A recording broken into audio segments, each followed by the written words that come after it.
Ya, shalom. Sehat total. Artinya seluruh hidup kita sehat. Ya, karena salah satu tujuan Tuhan Yesus mati di kayu salib menurut 1 Petrus 2:24 adalah menyelamatkan kita dari dosa. Dia pikul dosa kita. Tetapi dia juga membuat kita bisa terhubung dengan Tuhan. Dan lewat bilur-bilurnya dia juga kita ingin sembuh. Sembuh berarti sehat. Sehat bukan hanya jasmani. Ketika sehat total berarti seluruh hidup kita, yang menyangkut hidup kita. Apa itu? Roh kita, jiwa kita, tubuh kita, bahkan ekonomi kita. Haleluya. Sebabnya Yesus datang, Yohanes 10:10, memberi hidup. Berarti keselamatan ya. Dan juga hidup dalam kelimpahan. Berarti semuanya tidak ada kurang. Haleluya. Makanya Tuhan gembalaku tidak kurangan aku, tidak kurang sehat, tidak kurang apapun, karena dia sumber semuanya. Jadi kehendak Tuhan kita sehat total. Itulah makanya Tuhan mengharapkan nanti kalau dia datang menjemput kita nanti, maka dia mengharapkan kita sudah sehat total, termasuklah roh, jiwa, tubuh kita. Haleluya. Saya percaya kalau roh, jiwa, tubuh kita sehat, ekonomi kita pasti sehat. Sudah pasti itu. Orang yang sakitnya berantakan ekonominya. Ya, 1 Tesalonika 5:23 mengatakan, semoga Allah damai sejahtera menguduskan kamu seluruhnya, total maksudnya. Yaitu apa? Dan semoga roh, jiwa, dan tubuhmu terpelihara sempurna, ya kan? Dan tak bercacat pada kedatangan Yesus Kristus Tuhan kita. Jadi Tuhan mau memulihkan segala sesuatu. Dia harapkan kita pulih baru dia datang. Maka kalau yang nggak pulih dia datang, nanti saudaraku tinggal, tidak ikut pengangkatan. Itu sebabnya kita harus sungguh-sungguh sama Tuhan. Haleluya. Jadi kehendak Tuhan kita sehat total. Nah, supaya kita sehat total, maka kita saudaraku harus hidup di dalam Tuhan. Tinggallah dalam aku dalam kamu, kata Yesus. Seperti ranting tinggal pada pokok, maka buahnya banyak. Tidak sedikit, banyak. Ya, tak bisa kita berbuah, tak bisa kita sehat total, tidak bisa kita menghasilkan buah yang banyak seperti harapan Tuhan kalau tidak tinggal dalam Yesus. Ranting tak bisa menghasilkan buah dari dirinya sendiri. Begitu juga kita. Apa maksudnya itu? Nah, ini kan perlu berusaha. Mendekatlah kepadaku, aku akan mendekat. Ya, berusahalah hidup damai dengan semua orang, kejarlah kekudusan. Itu saudaraku berbicara tentang bagaimana kita hidup dalam Yesus. Makanya Yesus mengampuni dosa kita di kayu salib ketika kita bertobat percaya Yesus. Ya, lalu kita hidup dalam Dia seperti ranting tinggal pada pokok, lalu menghasilkan buah yang terbaik seperti yang diharapkan Tuhan. Jadi yang harapan Tuhan kita sehat total. Mazmur 92 ayat 14 bilang, mereka yang ditanam di bait Tuhan akan bertunas di pelataran Allah kita. Tertanam di bait Tuhan itu rumah Tuhan, bait Tuhan itu gereja. Itu berbicara ibadah, berhubungan dengan Tuhan. Ya, dalam ibadah. Tapi jangan hanya ibadah, harus ibadah sungguh-sungguh. Harus mengalami perjumpaan dengan Tuhan. Harus mengalami kuasa kasih firman Tuhan dalam ibadah. Berjumpa dengan Tuhan berarti kita mengalami kuasa kasih dan firman Tuhan yang dahsyat, ya. Sehingga kita bertunas di pelataran Allah kita, bertumbuh di hadapan Tuhan. Ya kan? Maka kita lihat kalau sudah begitu, kita sudah hidup dalam Tuhan, lewat ibadah kita bangun hidup kita dalam Tuhan. Itu artinya tertanam di bait Tuhan. Makanya beribadah itu harus, haleluya. Dan beribadah itu harus sungguh-sungguh supaya bertumbuh. Aku bikin perbedaan orang yang beribadah dengan tidak beribadah, katanya, ya. Ya. Jadi apa yang terjadi? Ayat 15 Mazmur 92, pada masa tua pun mereka masih berbuah. Pohon baik tidak dikenal dari buahnya. Orang Kristen juga baik tidaknya dikenal bukan dari rajinnya gereja, tetapi apa yang terjadi dalam hidupnya, apa yang nampak dalam hidupnya, kan? Nah, kalau orang sudah betul-betul tertanam di bait Tuhan, bertunas di pelataran kita, Allah kita, ibadahnya sudah bagus dan dia bertumbuh dalam Tuhan, maka pastilah sampai kapan? Sampai masa tua. Berapa umur kita di muka bumi? Berbuah, berdampak, ya kan? Menjadi berkat dan memberkati. Menjadi gemuk, ya bukan merosot. Kalau orang sakit makin kurus kan? Iya. Dan segar. Segar itu bicara sehat. Sehat jiwa, roh dan tubuhnya. Haleluya. Sesuai dengan 1 Tesalonika 5:23 tadi. Allah menguduskan, Allah mengerjakan kita supaya roh, jiwa, tubuh kita sempurna, tak bercacat kalau dia datang. Itu maksudnya sehat total itu. Rohaninya sehat, jiwanya sehat, dan tubuhnya sehat. Bahkan berkat Tuhan juga, saudaraku. Kita sehat bukan karena kebetulan, tapi apa yang ditabur itu yang dituai. Kita sehat juga bukan karena kita punya dokter pribadi. Tidak salah itu. Karena penyakit terjadi itu dalam penelitian 80% lebih itu karena ada masalah di pikiran dan di hatinya. Maksudnya masalah di dalam hati atau roh dan jiwa, atau konflik dalam pikiran atau jiwa dan konflik dalam hati dan roh. Kurang dari 20% itu faktor lingkungan, ya faktor makanan, gitu, saudara. Jadi kalau saudara sudah bagus jiwa rohnya 80% sudah jamin sehat, ya kan? Nah, jadi kata Tuhan orang sakit dan menderita itu adalah karena dosa dan kesalahannya. Mazmur 107 ayat 17. Ada orang-orang menjadi sakit oleh sebab kelakuan mereka yang berdosa dan disiksa oleh sebab kesalahan-kesalahan mereka. Nah, saudara perhatikan, sakit karena dosa, sakit karena kesalahan. Memang dokter bilang sakit itu karena virus corona, karena virus HIV. Benar itu. Tetapi sebenarnya kalau orang pun, saudaraku, sekalipun dokter sudah tahu itu, ya belum tentu dia nggak kena penyakit. Ya, apalagi kita bilang sama dokter, kasih obat pak, dan dikasih obat, pasti ini sembuh, dia nggak bisa pastikan. Kalau bisa dokter menyembuhkan, kalau bisa obat menjamin kita sembuh, ya sudah nggak ada orang kaya yang mati lagi. Nah, dia cukup uang untuk membeli, dan tidak ada lagi dokter yang mati. Kalau kita lihat virus corona ini, banyak orang-orang medis yang justru udah tahu betul menjaga, pakai perlengkapan lengkap, tapi kena juga kan. Artinya yang bisa menjamin kita sehat, tidak kena penyakit hanya Tuhan.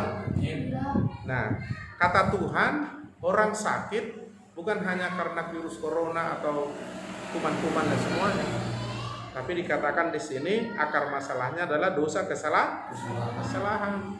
Makanya Tuhan kalau mau menyembuhkan nggak pakai obat. Dia, saudaraku, menyembuhkan seseorang dengan mengampuni mereka. Ada ayat firman bilang, diampuni dosanya dan sembuhkannya mereka. Iya, jadi Tuhan mengampuni. Itulah akar masalah penderitaan, kesusahan, dan penyakit. Nah, salah satu bukti supaya kita berpikir logika yang positif, di surga ada nggak penyakit? Alasan di surga pasti tidak ada penyakit karena tak ada lagi orang berdosa di surga. Yang kedua, karena Tuhan ada di sana. Haleluya. Lalu bagaimana di muka bumi? Iya, makanya supaya kita sehat, maka saudaraku, kita harus lihat firman Tuhan. Nah, yang jelas begini, ciri-ciri orang sehat, hatinya gembira, hatinya sukacita.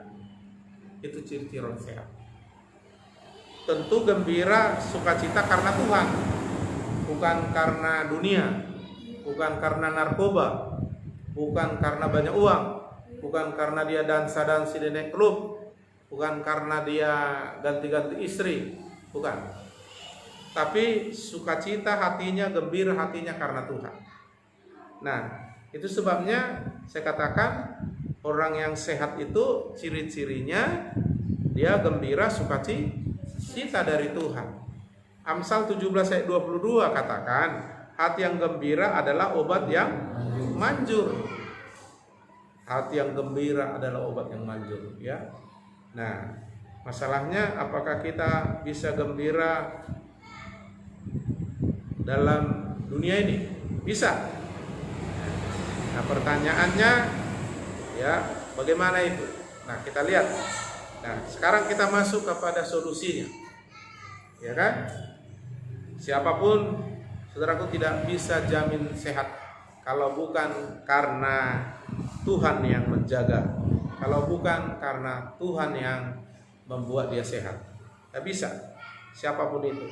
Tetapi kita bisa sehat total, maka Tuhan mau menyembuhkan kita. Haleluya. Supaya Tuhan menyembuhkan kita, pertama, kita harus hidup suci. Karena tadi akar masalah penyakit penderitaan adalah dosa. Haleluya. Meskipun dia dokter jaga merawat tubuhnya, kalau dia berdosa kena juga. Karena upah dosa maut. Ya, orang berdosa tidak terkonek, tidak terhubung dengan Allah. Kalau tidak terhubung, tidak terlindung oleh Allah, maka bisa dijangkau oleh iblis dan penyakit. Ya, oke. Nah, jadi supaya sembuh hidup makanya dikatakan Yesus dalam Matius 5:8, berbahagialah orang yang suci hatinya karena mereka akan melihat Allah. Nah, lihat, suci hatinya melihat Allah, berbahagia dia. Ya kan? Yang kedua, supaya kita bahagia, saudaraku, dan sembuh, dekat Tuhan. Jadi ciri-ciri orang yang sehat adalah hatinya sukacita, bahagia. Nah, supaya bahagia, yang kedua atau sembuh, dekat dengan Tuhan. Kenapa? Karena Mazmur 16 ayat 11 bilang, engkau memberitahukan kepadaku jalan kehidupan, di hadapanmu ada sukacita melimpah-limpah, di tangan kananmu ada nikmat senantiasa. Jadi di hadapan Tuhan ada sukacita melimpah-limpah. Jadi kalau kita dekat sama Tuhan, ya kita kena sukacita. Kalau kita dekat dengan api, kan kita panas. Kalau kita dekat dengan sumber, yaitu Allah sendiri yang melimpah-limpah, di hadapannya sukacita, maka kalau kita dekat, kita pun bersukacita.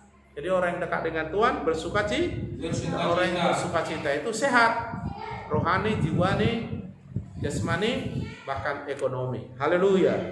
Karena kalau uang kita tak ada pun sakit juga hidup ini, ya kan? Tapi lebih parah lagi sakit badan, lebih parah sakit jiwa, lebih parah lagi sakit rohani. Tuhan sembuhkan total semua. Makanya judul khotbah ini adalah sehat total. Nah, supaya kita sehat, dekat dengan Tuhan. Karena orang dekat dengan Tuhan pasti bahagia, karena di hadapannya sukacita. Yang ketiga, supaya kita sehat, dengar dan pelihara firman. Dengar, simpan, pelihara firman di hati kita. Iya, karena apa?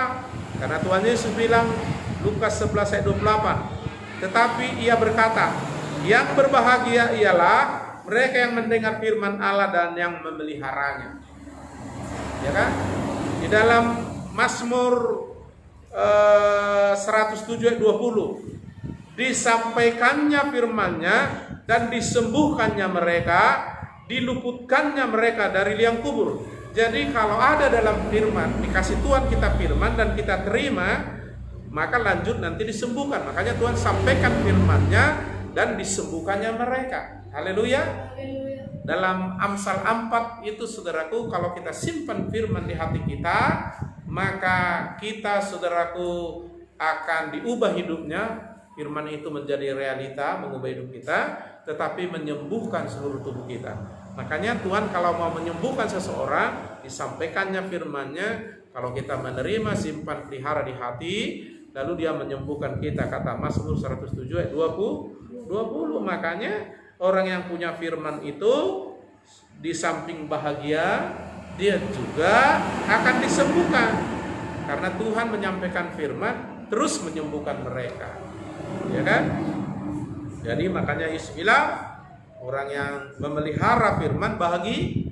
Orang yang bahagia sudah punya obat yang manjur, artinya dia pasti sehat. Kalau tadinya sakit jadi karena dia punya obat yang manjur. Obat yang manjur itu apa? Sukacita, bahagia di hati yang dari Tuhan. Hati yang gembira adalah obat yang manjur. Jadi supaya kita sehat, maka kita harus hidup suci. Karena penderitaan dan penyakit timbul dari dosa. Haleluya. Yang kedua, kita harus dekat dengan Tuhan. Makanya Tuhan bilang, Yakobus 4:8, mendekatlah kepadaku, maka aku akan mendekat. Ya, karena orang dekat dengan Tuhan, hatinya bergembira, karena saudaraku di hadapan Tuhan melimpah-limpah sukacita, karena dia sumber sukacita. Dan orang yang hatinya bersukacita, apalagi melimpah, dia punya obat yang manjur. Tadinya dia sakit, pasti namanya obat yang manjur. Bukan obat dari apotek, saudaraku, dari Tuhan lewat sukacita ketika kita dekat dengan. Yang tiga, supaya orang sembuh bahkan bahagia hidupnya, maka dia harus mendengar, memelihara firman. Nah, kalau seperti itu, sehat roh kita, sehat jiwa kita, sehat tubuh kita, sehat juga ekonomi kita. Sehat roh kita, ciri-cirinya saudara, iman kita kuat. Kita mampu melakukan firman yang lain. Orang yang suka takut, gampang takut, khawatir, itu saudaraku rohnya ya nggak sehat, ya kan? Kuman, kurang iman namanya. Saudaraku yang sehat jiwa, ya jiwa itu jiwanya segar, nggak stres, nggak depresi, ya, tetapi jiwanya tenang, ada damai sejahtera, jiwanya bersih, kan? Baguslah pokoknya, karakternya bagus, ya kan? Nah, sehat jasmani, nggak ada sakit asam urat, nggak ada sakit jantung, nggak sakit apapun itu, ya, yang diketahui para dokter itu nggak ada sama kita, ya. Kalau sehat ekonomi, ya kita saudaraku melimpah-limpah berkah. Haleluya. Haleluya. Nah, saudaraku, itulah tujuan Tuhan mati di kayu salib, supaya kita selamat dan sehat toh. Bahkan kalau Yesus datang, dia mau kita sudah sehat total. Itulah bukti kita tinggal dalam Yesus dan buahnya banyak. Haleluya. Haleluya. Hanya yang tidak berbuah dipotongnya lalu dicampakkannya ke dalam api. Maka untuk itulah kita mendekat, makanya kita harus beribadah sungguh-sungguh. Dari ibadahlah kita belajar hidup suci, dari ibadahlah kita belajar dekat dengan Tuhan, dari ibadahlah kita menerima firman dan menyimpan, memelihara di hati kita. Lalu kita bahagia, lalu kita sehat, disembuhkan Tuhan. Haleluya. Tuhan memberkati, kita memuji Tuhan.